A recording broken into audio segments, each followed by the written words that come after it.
Hi, this is Dan. Hope you're doing really well. In this lesson, I'm going to show you how to take a major pentatonic scale and make up your own bass lines, fills, and solos.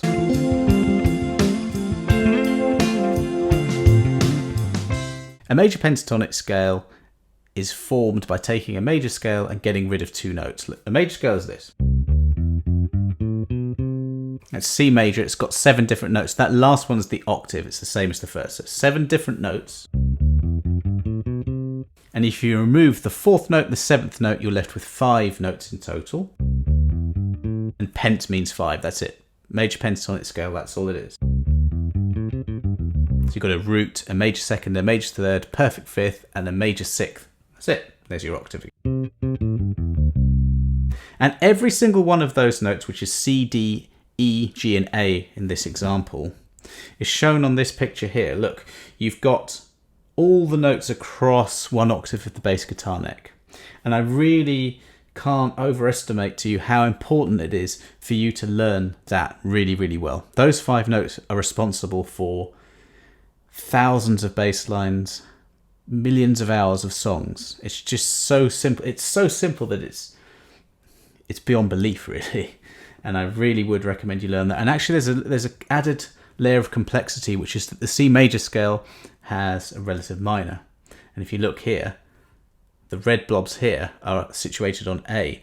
It's exactly the same shapes. A minor pentatonic and C major pentatonic, they're exactly the same shapes. I've got a video on the minor pentatonic scale, but it may as well be the same as this video. Those sets of shapes are really, really important. Let's just go straight into some ideas about how to create some bass lines using this. So there are a few things you can do, but a couple of things that spring to mind is to just take any major chord that you see, is just play a major pentatonic over that. A chord is just the 1st, 3rd, and 5th notes played together at the same time. And actually within that major pentatonic scale, you've got a 1st, you've got a 3rd, and you've got a 5th. You've also got a 2nd, you've got a 6th. You never think too much about this. I'm just explaining the nuts and bolts of it.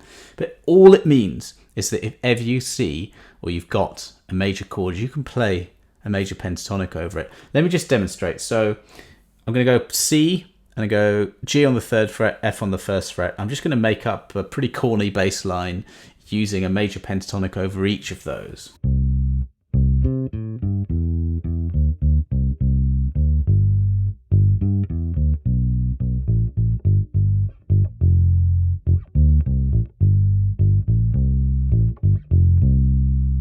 All I was doing was literally just playing around with the major pentatonic on a C, and then a G, and then an F. That was all I was doing, okay? Now, very important point. Just because you can use those notes over every one of those chords doesn't mean that you should. I'm just demonstrating it here. I could just as easily have just played root notes and created a fill or something. I'll get on to fills a bit later.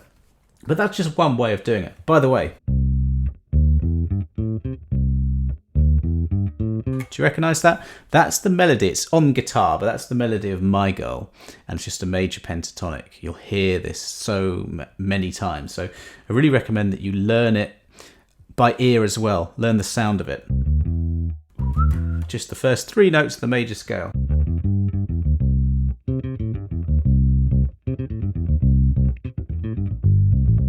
Jacko used to do loads of really cool soul funk patterns using that.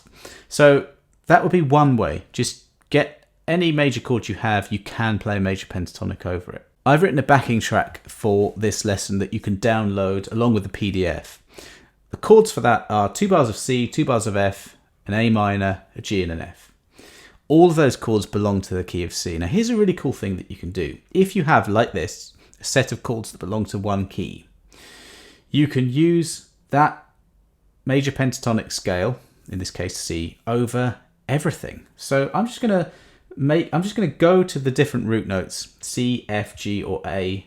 That's the A minor there. And I'm just going to play around with some of these major pentatonic shapes. So it's literally only going to be C, D, E, G, and A. Those are the 5 notes in this scale. Then I'm going to go to the root notes. So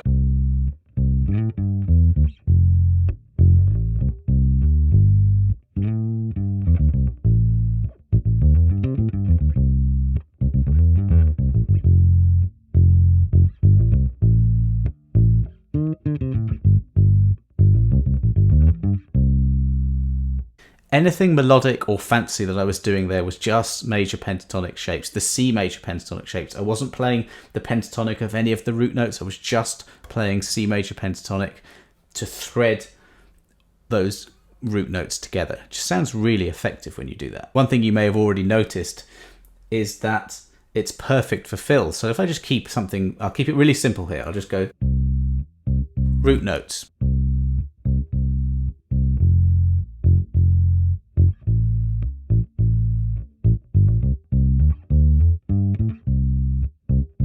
So at the end of the 4 bars there, I wanted to fill, just use the notes from the major pentatonic. Notice that I started there and I ended up round here. That's why you need to know those shapes.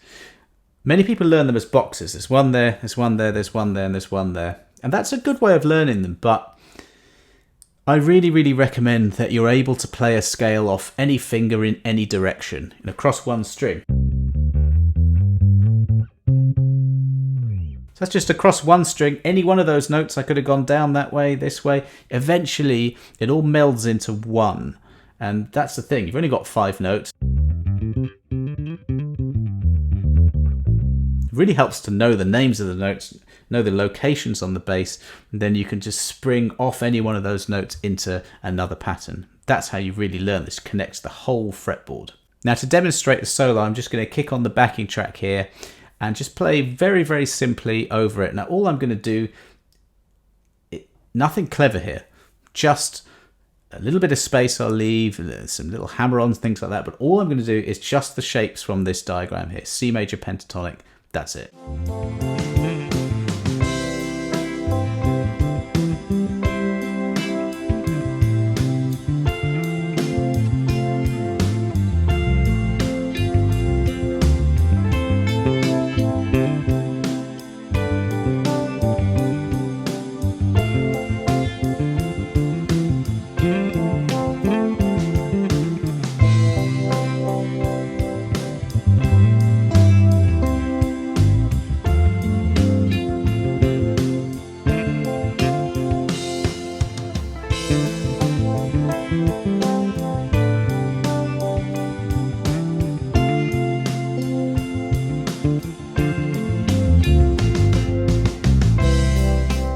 I was using one note that sounds really good in there.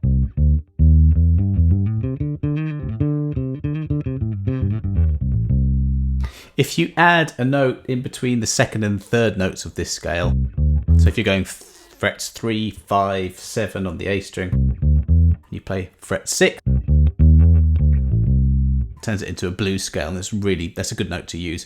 So apart from that added note that I was just using the major pentatonic scale, and it sounds familiar, it sounds quite simple.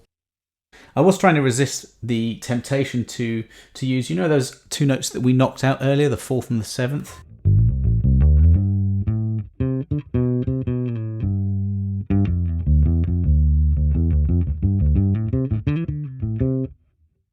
If you use those in your solos as well, it adds an extra layer of melody to it. So whilst this video is about the major pentatonic scale, I think it's important to realize the relationships of where does it come from and, you know, what can you use it over. So there's just some really simple ideas, and like I was saying, just because you do have several options over a particular chord doesn't mean you have to use them all at the same time. So download that backing track and follow along. I'll put the chord progression there as well. Just play root notes, you know, find what the kick drum's doing, stick to that. And then when you have a fill that you hear in your head, usually they come at the end of 4 bars or you know, even numbers, but you can do them anywhere. If you're playing live, obviously listen out for other instruments and especially vocalists to not tread on their toes. But just really the point is that if you're constructing bass lines, creating your own bass lines, this is such a brilliant scale to have. You've got your C major pentatonic, and already if you learn these shapes across, you also are learning the A minor pentatonic as well. So it really is 2 for 1, more than 2 for 1. It's so many situations you can use this scale in. So I hope you got something from that. Make sure you subscribe for future lessons. I do about 1 a week of these, sometimes more. If you have any suggestions, any questions about this or any other thing you want me to do, then leave a comment below and I'll get back to you. Thanks for watching.